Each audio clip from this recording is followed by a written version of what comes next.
Starting Group of Education, Sambhajinagar. Myself, Ajit Rathod, Faculty of Physics. In the last lecture, we discussed about stress, strain. Then, in the stress, there are three types. First one is tensile stress, another one is volume stress, and third one is shear stress. Similarly, we see strain, in which there are three types: tensile strain, volume strain, and shear strain. जसे की आपण last लेक्चरला बघितलं होतं stress आणि strain म्हणजे काय, बरोबर आहे. स्ट्रेस मध्ये आपण तीन पार्ट्स वेगळे होते, सिमिलरली स्ट्रेन मध्ये आपण तीन पार्ट्स वेगळे होते. आणि जसं मी तुम्हाला लास्ट लेक्चरला सांगितलं होतं की स्ट्रेस आणि स्ट्रेन या दोघांनाही एकत्र करणारा तो म्हणजे कोण, Hooke's law. Okay, now what is Hooke's law? Hooke's law काय आहे बघा. विदिन इलास्टिक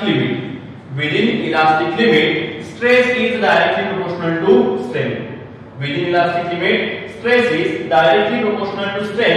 म्हणजे काय, तर समजा ही एक वायर आहे, ह्या वायरवर मी जितका स्ट्रेस लावत जाल तेवढी त्याची लेंथ काय होत जाईल, वाढत जाईल. Means stress is directly proportional to strain. पण कधीपर्यंत? Within elastic limit. हा वर्ड महत्त्वाचा आहे. Now what is elastic limit? Elastic limit म्हणजे काय, आपण डे टू लाईफ मध्ये म्हणतो बघा, लिमिट मध्ये राहा किंवा लिमिट हे आहे, त्या लिमिट क्रॉस झालंय. डेली डेटा 1.5 GB असतो, ते लिमिट आहे, बरोबर आहे ना. मग आता हे 1.5 किंवा हे जे आपण नंबर सांगतो किंवा लिमिट म्हणजे काय सांगतो, ते लिमिट म्हणजे काय असतं, that is the maximum value. ठीक आहे, असते जास्तीत जास्त तुम्हाला किती अलोकेट केलंय ती व्हॅल्यू असते, बरोबर आहे. In case of elastic limit म्हणजे काय, फॉर एक्झाम्पल समजा आपल्याकडे एक वायर आहे, ही एक वायर आहे, एक स्टीलची वायर आहे कन्सिडर करा. आणि ह्या स्टीलच्या वायरला मी 1 kg लोड अप्लाय केला. आता 1 kg लोड अप्लाय केला, ती वायर काय होणार, इलॉंगेट झाला, बरोबर आहे. मी लोड काढून घेतला, ती वायर काय होईल, पुन्हा ऐंशी. That is the property of elasticity. Me 2 kg load apply केला. आता 2 kg लावल्यानंतर काय होईल, आधीपेक्षा जास्त इलॉंगेट होईल, म्हणजे stress is directly proportional to strain. Correct.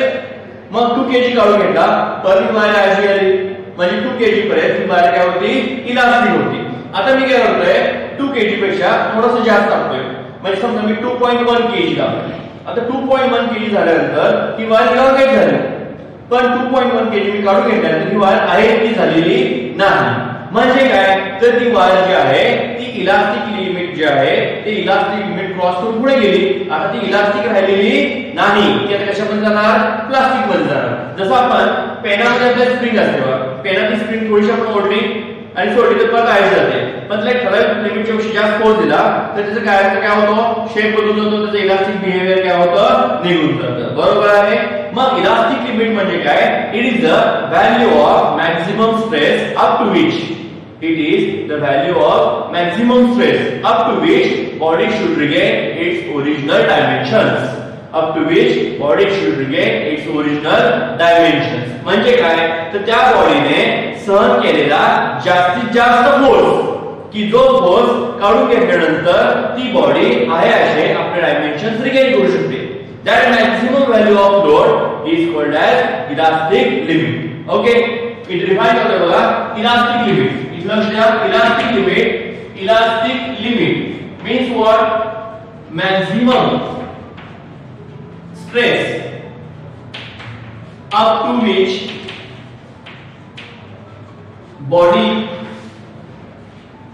regain its original dimensions. कशाला, elastic limit means what? The maximum stress up to which body regain its original dimensions. आणि ह्या इलास्टिक लिमिट मध्ये राहून तुम्ही जितका स्ट्रेस इन्क्रीज कराल तितका स्ट्रेन काय होतो, इन्क्रीज होतो. Means stress is directly proportional to strain. कशाला होतो, आता बघूया आपण पुढे. प्रोपोर्शनल साइन जे आहे ती इक्वल टू मध्ये रिप्लेस करेल. Proportional sign is replaced by equal to sign. In that case, we have to take a constant.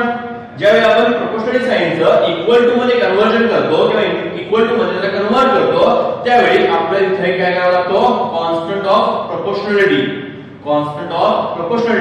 Introduce करावा लागतो. आणि तो इथे इंट्रोड्यूस केला आहे ऍज अ m म्हणून.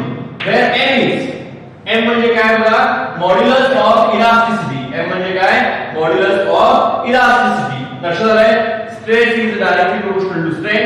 मग इथे आपण कॉन्स्टंट इंट्रोड्यूस केला, that m is called as modulus of elasticity, and that modulus of elasticity depends on the nature of material. Depends on nature of material. म्हणजे रबर घेतला तर रबरचा मॉड्युलस वेगळा, स्टील घेतला तर स्टीलचा मॉड्युलस वेगळा, वूड घेतला तर वूडचा मॉड्युलस वेगळा, वॉटर घेतला तर वॉटरचा मॉड्युलस वेगळा. बरोबर आहे. असं प्रत्येक मटेरियल वाईज म्हणजे काय, त्या मटेरियलचे नेचर नुसार तो. बरोबर. मग त्या प्रत्येक मटेरियल वाईज त्या मॉड्युलसची व्हॅल्यू काय होते, चेंज. ओके. आता आपण काय करूया, stress is directly proportional to strain आहे. काय आहे, stress is directly proportional to strain आहे. मग आपण इथे ग्राफ प्लॉट करूया. बघा y एक्स घेतला स्ट्रेस, इथे बघा y एक्स घेतला स्ट्रेस, x एक्स घेतला स्ट्रेन. बरोबर. as stress increases strain also increases according to Hooke's law, means stress is directly proportional to strain. And in that case, if you plot the graph of stress versus strain, then graph is straight line passing through origin. म्हणजे जर आपण stress 0 केला तर strain पर काय होणार आहे, 0 होणार आहे. म्हणजे समजा ही वायर आहे, या वायरवर मी लोड अप्लाय केलाच नाही, तर वायरवर लोड अप्लाय केला नाही तर ही वायर इलॉंगेट पण होणार नाही, म्हणजे स्ट्रेस लावला नाही तर स्ट्रेन पण नाही मिळणार. म्हणजे तो काय असेल, 0 असेल. If stress is 0, strain is also 0, means that graph starts from origin. आता ह्या ग्राफचा मी काय करतो, स्लोप घेतोय. आपला स्कूल लेवलला झाले स्लोप कसं काढतो आपण, y coordinate divide by x coordinate. Slope is equal to y coordinate divide by x coordinate. Okay. y coordinate मध्ये तुम्हाला काय मिळणार आहे, कशी मिळेल, if you plot the graph of stress versus strain, म्हणजे आपल्याला ग्राफ स्ट्रेस आणि स्ट्रेनचा प्लॉट केल्यानंतर आपण स्लोप काढणार आहे. आणि if you plot the slope, okay, slope means what, y divide by x म्हणजे y coordinate divide by x coordinate. आता y कोऑर्डिनेट मध्ये आपल्याला काय मिळणार आहे, it is the value of stress. तर x कोऑर्डिनेट मध्ये काय मिळणार आहे, स्ट्रेन. म्हणजे y कोऑर्डिनेटच्या बदले आपण स्ट्रेस पुट अप केलं, x कोऑर्डिनेटच्या बदले आपण स्ट्रेन पुट अप केलं, तर stress divide by strain, stress divide by strain म्हणजे बघा स्ट्रेस डिवाइड बाय स्ट्रेन म्हणजे m येतो, आणि m म्हणजे काय, modulus of elasticity. Means if you plot the graph of stress versus strain and take a slope, then you will get the value of modulus of elasticity, because slope means modulus of elasticity. Okay. आता जसे की आपण बघू शकता की stress upon strain, बघा stress upon strain म्हणजे काय आहे, मॉड्युलस. स्ट्रेस अपॉन स्ट्रेन म्हणजे काय आहे, मॉड्युलस. ओके. त्यापैकी स्ट्रेन ही क्वांटिटी कशी आहे, युनिटलेस आहे. Strain is unitless. मग स्ट्रेसला जी युनिट असणार आहे ते युनिट असणार आहे मॉड्युलसला. म्हणजे unit of modulus of elasticity, unit of modulus of elasticity is Newton per meter square, same as stress. बघा स्ट्रेस स्ट्रेनचा रेशो म्हणजे काय आहे, मॉड्युलस. ओके. आता स्ट्रेस स्ट्रेनच्या रेशोला आपण मॉड्युलस जर म्हणणार असेल तर त्यापैकी स्ट्रेनला युनिट तर नाहीच आहे. म्हणजे मॉड्युलस युनिट कोणाचं येणार, जे युनिट स्ट्रेस आहे तेच युनिट येणार आहे मॉड्युलस ऑफ इलास्टिसिटी येणार आहे. लक्षात आलं. त्यामुळे तुम्ही लक्षात ठेवा की युनिट विचारलं मॉड्युलस ऑफ इलास्टिसिटीचं तर ते काय असतं, सेम ॲज स्ट्रेस असतं. ओके. आता जसं आपल्याला माहित आहे की आपल्याला 3 टाइपचे स्ट्रेन आहेत, 3 टाइपचे स्ट्रेस आहेत. बरोबर. मग स्ट्रेस अपॉन स्ट्रेन असं जर आपण रेशो घ्यायचं म्हटला तर 3 स्ट्रेस डिवाइड बाय 3 स्ट्रेन म्हणजे तुम्हाला काय मिळणार आहे, 3 मॉड्युलस ऑफ इलास्टिसिटी मिळतील. त्याचा एक मॉड्युलस कोणते असणार आहे, लेंथ साठी, एक मॉड्युलस असणार आहे व्हॉल्यूम साठी, आणि एक मॉड्युलस असणार आहे शेप साठी. असे आपल्याला आता 3 मॉड्युलस बघायचे आहेत. ओके. तर बघा इथे लक्ष द्या. पहिला मॉड्युलस करस्पॉन्डिंग टू लेंथ जो आहे, the modulus which is corresponding to length, that is Young's modulus. Y Young's modulus लेंथशी रिलेटेड आहे, तो y लेटरने इंडिकेट करायचा. काय सांगतो यंग्स मॉड्युलस, पहिल्यांदा आपल्याला माहिती आहे मॉड्युलस म्हणजे काय, ratio of stress to strain. Modulus म्हणजे काय, ratio of stress to strain. मग Young's modulus corresponding to length, corresponding to length असणारा स्ट्रेस कुठला, tensile stress. Corresponding to length असणारा स्ट्रेन कुठला, tensile strain. Means y means Young's modulus is the ratio of tensile stress to tensile strain. Clear? Tensile stress divided by tensile strain. Now आपण previous lecture मध्ये या दोघांचे formula बघितलेले आहेत. Tensile stress, tensile stress म्हणजे काय, M upon N. Tensile strain म्हणजे काय, L upon N. करेक्ट. बरोबर. आता मी काय केलं, म्हणजे डायग्राम काढली आहे. हा रिजिड सपोर्ट आहे, त्याला वायर हँग केली आहे. ह्या वायरची इनिशियल लेंथ जी आहे ती त्याला कॅपिटल L आहे. ह्या वायरला मी फोर्स अप्लाय केला. फोर्स अप्लाय करणार म्हणजे काय, इथे एक पॅन यूज करणार आणि त्या पॅन मध्ये मी वेट टाकणार. त्या पॅन मध्ये जी वेट टाकणार आहे ते वेट काय करेल, ह्या वायरला खाली वर करेल म्हणजे त्या वायरवर स्ट्रेस अप्लाय करेल आणि because of that stress wire gets elongated. म्हणजे L ही लेंथ असलेली वायर हिची लेंथ इन्क्रीज झाली. कितीने झाली बघा, स्मॉल L. हे लक्षात आलं तुमच्या. L ही ओरिजिनल लेंथ होती. ह्या वायरला मी लोड अप्लाय केला म्हणजे फोर्स अप्लाय केला म्हणजे स्ट्रेस अप्लाय केला, त्यावेळी ह्या वायरमध्ये काय झालं, इलॉंगेशन झालं म्हणजे स्ट्रेन प्रोड्यूस झाला. आणि हा जो स्ट्रेन आहे that is elongation is small L. Diagram लक्षात आले. आता पुन्हा इथे घ्या फॉर्म्युला मध्ये tensile stress F upon A, tensile stress L upon L. Okay, म्हणजे एकत्र केलं काय, Fn डिवाइड बाय L. बरोबर. आता F म्हणजे कोण, अप्लाइड फोर्स. अप्लाइड फोर्स मध्ये आपण काय करतोय, इथं वेट ऍड करतोय. वेट म्हणजे काय, mg. म्हणजे फोर्सच्या बद्दल आपण काय करणार आहे, mg. Okay, L as it is. Now A for area of cross section. He wire कशी आहे, तुम्हाला सर्क्युलर क्रॉस सेक्शन आहे. सर्क्युलर क्रॉस सेक्शन असेल तर सर्कलचा एरिया किती असतो, पाय r स्क्वेअर. म्हणजे instead of writing a I right पाय r स्क्वेअर. करेक्ट. फॉर्म्युला काय झाला बघा, y is equals to fl upon al चा mgl divided by pi r square l. Okay, now याच्यावर एक महत्त्वाचं रिलेशन झालं, y is inversely proportional to l असतं. म्हणजे ज्याचं इलॉंगेशन जास्त असेल त्याचा y चा व्हॅल्यू काय येणार आहे, कमी येणार आहे. महत्त्वाचं आहे, पुन्हा एकदा सांगतोय. ज्या मटेरियल साठी इलॉंगेशन जास्त प्रोड्यूस होतोय त्या मटेरियलचा यंग्स मॉड्युलस कमी असतो. Got it. मग आता आपण एक्सपेरिमेंट करत असताना एक्सपेरिमेंट कसं करायचं बघा. असा एक मी 5 फूट लेंथचा एक स्टील वायर घेतलाय आणि सेम 5 फूट लेंथचा रबर कॉर्ड घेतलाय. दोघांची क्रॉस सेक्शन एरिया सेम आहे, दोघांची इनिशियल लेंथ सेम आहे.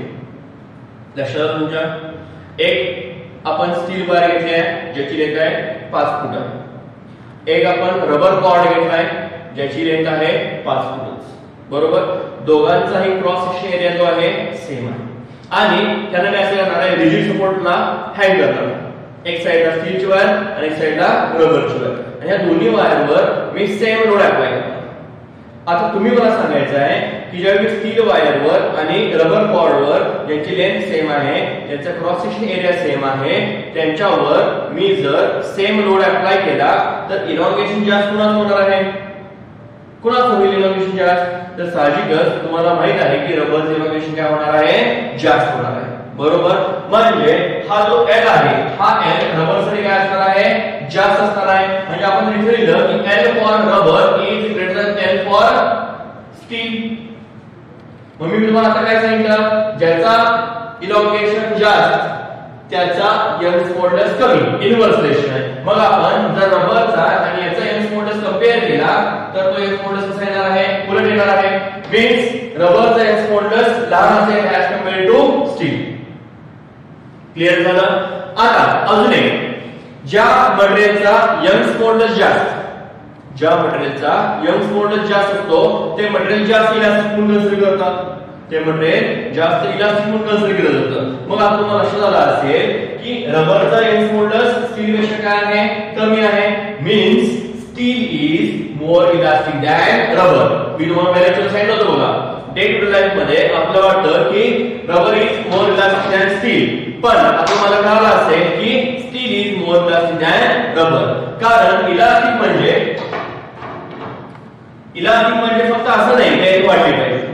तर ह्या वायरने किंवा ह्या मटेरियलने जास्तीत जास्त लोड सहन करून पुन्हा आपले डायमेन्शन्स रिगेन केले पाहिजे. बरोबर. आता तुम्ही विचार करा की रबरची वायर आणि स्टीलची वायर अप्लाय केली तर लोड सहन करण्याची ताकद जास्त कोणामध्ये असणार आहे, साहजिकच स्टील मध्ये असणार आहे आणि तेवढा लोड सहन करून ते आपले डायमेन्शन्स रिगेन करू शकतात. बरोबर. Means steel wire can face और can understand the maximum load. Okay. And regain its original dimensions.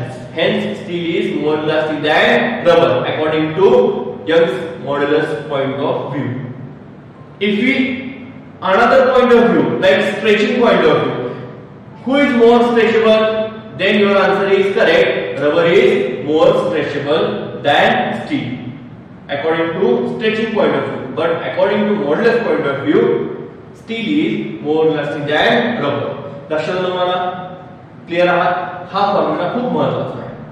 जसं आपण आता स्ट्रेस आणि स्ट्रेनचं रिलेशन घेतलं, त्यांच्या रेशोला आपण मॉड्युलस म्हटलं आणि आपण पहिला मॉड्युलस शिकवला तो म्हणजे कुठला होता? Young's modulus. ओके, आता आपण सेकंड मॉड्युलस बघूया, बल्क मॉड्युलस. बल्क मॉड्युलस म्हणजे कोणासाठी? It is related to volume. Okay, बघ पुन्हा मॉड्युलस आहे. Modulus means ratio of stress to strain. Stress to strain ratio. Volume साठी काय असतो? Volume stress divided by volume strain.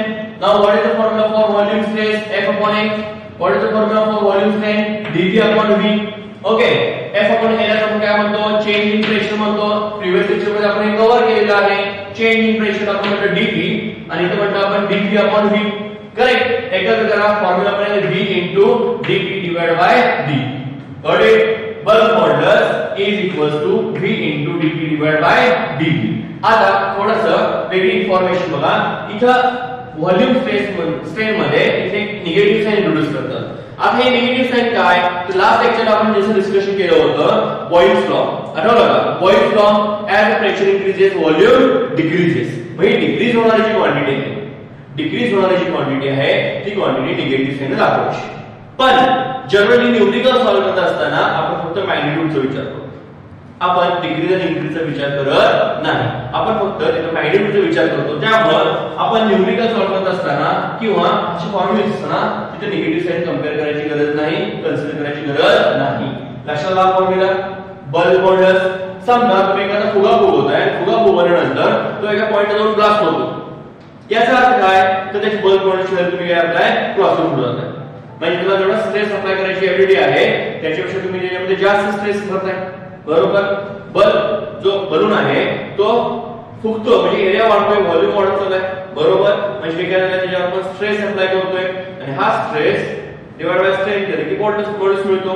आता हा बल्क मॉड्युलस जर तुम्ही व्हॅल्यू ओव्हरकम केला तर तुम्हाला काय मिळून जाईल? तो फुगा ब्लास्ट होईल. दॅट इज मॅक्सिमम लोड, जसं आपण लास्ट लेक्चरला डिस्कशन केलं होतं. ओके, आता बल्क मॉड्युलस जो आहे तो बल्क मॉड्युलस चा रेसिप्रोकल घेतला तर आपल्याला मिळते कॉम्प्रेसिबिलिटी. आता कॉम्प्रेसिबिलिटी म्हणजे काय?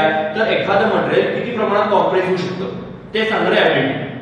ओके, आता कॉम्प्रेसिबिलिटी मीन्स व्हॉट? तर कॉम्प्रेसिबिलिटी इंडिकेट करायचं सी लेटरने. जसं बल्क मॉड्युलस आपण के लेटरने इंडिकेट करतो तसं कॉम्प्रेसिबिलिटी सी लेटरने इंडिकेट करायची. And compressibility is the reciprocal of bulk modulus. Compressibility is the reciprocal of bulk modulus. Okay, सोपा फॉर्म्युला आहे म्हणजे रिव्हर्स फॉर्म्युला तुम्हाला करावा लागेल. आता जसे की आपल्याला माहिती आहे की मॉड्युलस काय? Unit of newton per metre square. Modulus unit काय असतं? न्यूटन पर मीटर स्क्वेअर असतं. बरोबर? म्हणजे याच्या अपोजिट म्हणजे उलट युनिट केलं तर काय? बल्क मॉड्युलसचं अपोजिट करा. Compressibility having unit metre square per newton. Metre square per newton. Okay, हा झाला related to volume, that is bulk modulus. आता पुढे जाऊया शेप साठी. शेप साठी रिलेटेड असणारा मॉड्युलस त्याला म्हणायचं मॉड्युलस ऑफ रिजिडिटी. काय म्हणणार आहात? मॉड्युलस ऑफ रिजिडिटी दाखवत असताना ईटा म्हणायचं. लेटर कोणतं आहे? ईटा. जसं थीटा असतो तसं ईटा इंडिकेट करायचा आहे मॉड्युलस ऑफ रिजिडिटी साठी. आता हा काय आहे? It is related to shape. हा पण एक मॉड्युलस आहे. Modulus means ratio of stress to strain. बरोबर? स्ट्रेस कुठे आहे? इथं शियर स्ट्रेस. Strain कुठे आहे? shear strain. Now what is the formula for shear stress? Shear stress F upon A. Shear strain X upon H. That is lateral displacement, perpendicular distance we see in the previous lecture. Correct? Now F upon A, X upon H आपण solve केलं तर F H divided by A X. हा झाला modulus of rigidity formula. दुसरा formula बघा. आपण ह्या X upon H ला tan थीटा म्हटलं होतं. आठवतंय का? x upon h ला आपण tan थीटा म्हणतो. तर दुसरा फॉर्म्युला काय होईल? f divided by a tan theta. म्हणजे तुमच्याकडे रिजिडिटीचे दोन फॉर्म्युले आहेत. एक म्हणजे अँगल मधला फॉर्म्युला आहे आणि दुसरा म्हणजे रेशो मधला फॉर्म्युला आहे. करेक्ट? लक्षात आलं की मॉड्युलस. आजच्या लेक्चर मध्ये आपण काय बघितलं? तर लास्ट लेक्चरला आपण स्ट्रेस आणि स्ट्रेन सेपरेट स्टडी केला होता. त्या दोघांना एकत्र करणारा दॅट इज हुक्स लॉ बघितला. ओके हुक्स लॉ मध्ये within elastic limit stress is directly proportional to strain म्हटलं. मग त्याचा आपण रेशो घेतला आणि that ratio is modulus of elasticity. मग जसे की आपल्याला 3 स्ट्रेस आहेत, जसे की आपल्याला 3 स्ट्रेन आहेत, तसेच आपल्याला 3 मॉड्युलस मिळाले. लेंथ साठी मिळाला यंग्स मॉड्युलस, व्हॉल्यूम साठी मिळाला बल्क मॉड्युलस आणि शेप साठी मिळाला मॉड्युलस ऑफ रिजिडिटी. आणि त्याच्यावरती आपल्याला फॉर्म्युले मिळाले. बरोबर आहे. आता आपल्याला आज खूप प्रमाणात फॉर्म्युले मिळालेले आहेत. आपण नेक्स्ट लेक्चर पासून याचे न्यूमेरिकल सॉल्व करणार आहे. ओके आता थोडंसं सीईटी पॉइंट ऑफ व्ह्यू किंवा JEE point of view study केला. मी तुम्हाला विचारलं की लिक्विड साठी बघा, लिक्विड साठी किंवा गॅस साठी यंग्स मॉड्युलस किती असेल. आता लिक्विड आणि गॅस साठी यंग्स मॉड्युलस किती असेल. पहिली गोष्ट आपल्याला माहित पाहिजे की यंग्स मॉड्युलस कोणाला असतो. यंग्स मॉड्युलस कोणासाठी आहे. It is corresponding to length. बरोबर. आणि लिक्विड आणि गॅसला लेंथ असत नाही. जशी तुम्हाला माहिती आहे लिक्विड आणि गॅसला डेफिनेट लेंथ असत नाही. त्यामुळे त्याचे यंग्स मॉड्युलस काय होणार आहे. 0 होणार आहे. त्याचे यंग्स मॉड्युलस काय होणार आहे. 0 होणार आहे. म्हणजे फक्त हा यंग्स मॉड्युलस जो आहे हा यंग्स मॉड्युलस कोणासाठी असणार आहे. It is related to solid. कशाला हा कोणासाठी असेल. सॉलिड साठी असेल. Liquid and gases has 0 value of Young's modulus because liquid and gases do not have definite length. Okay आता जाऊया बल्क मॉड्युलस कडे. बल्क मॉड्युलस कोण असेल. बल्क मॉड्युलस कोणासाठी आहे. It is related to volume. मग सॉलिड व्हॉल्यूम आहे, liquid volume आहे, गॅस व्हॉल्यूम आहे. मीन्स ह्या तिघांनी बल्क मॉड्युलस असणार आहे. Means bulk modulus is for solid, liquid and gas also. बघा bulk modulus solid, liquid, gas सगळ्यांना असणार आहे. बिकॉज सॉलिड, लिक्विड, गॅस सगळ्यांना व्हॉल्यूम असतो आणि ज्याला व्हॉल्यूम आहे त्याला बल्क मॉड्युलस आहे. करेक्ट. आता जाऊया पुढे modulus of rigidity. Modulus of rigidity कोणासाठी आहे. It is related to shape. Shape कोण असतो. सॉलिडला लिक्विड असतो का. लिक्विडला शेप असत नाही. लिक्विड आपण ज्याच्यामध्ये पोर करतोय, ज्याच्यामध्ये आपण लिक्विड ओततोय त्या ज्या व्हेसलचा शेप लिक्विड ऍक्वायर करतं. म्हणजे लिक्विड डेफिनेट शेप नाही, गॅसचा डेफिनेट शेप नाही. याचा अर्थ मॉड्युलस ऑफ रिजिडिटी जो आहे तो फक्त आणि फक्त सॉलिड असेल. कशाला. आता ह्या तिघांच्या मध्ये आपण कंपॅरिझन केलं तर सॉलिड हा असा आहे की ज्याला तिन्ही पण मॉड्युलस आहेत. त्याला यंग्स मॉड्युलस आहे कारण त्याला लेंथ असते. त्याला बल्क मॉड्युलस आहे कारण त्याला व्हॉल्यूम असतो. त्याला मॉड्युलस ऑफ रिजिडिटी आहे कारण त्याला शेप असतो. बरोबर आहे. म्हणजे सॉलिडला तुम्हाला तिन्ही पण मॉड्युलस स्टडी करता येतात. नाहीतर आपल्या चॅप्टरचं नाव काय आहे. मेकॅनिकल प्रॉपर्टीज सॉलिड्स आहे. बरोबर आहे. म्हणजे आपण सॉलिडचे प्रॉपर्टीज शिकत असताना आपले 3 मॉड्युलस पण शिकवणार. असं लेक्चर पूर्ण व्यवस्थित लक्षात आलं असेल तुमच्या. आजचं खूप लेक्चर महत्त्वाचं आहे. याच्यामध्ये जे फॉर्म्युलेज मिळालेले आहेत त्या फॉर्म्युलांवर आपण नेक्स्ट लेक्चरला न्यूमेरिकल्स सॉल्व्ह करणार आहे.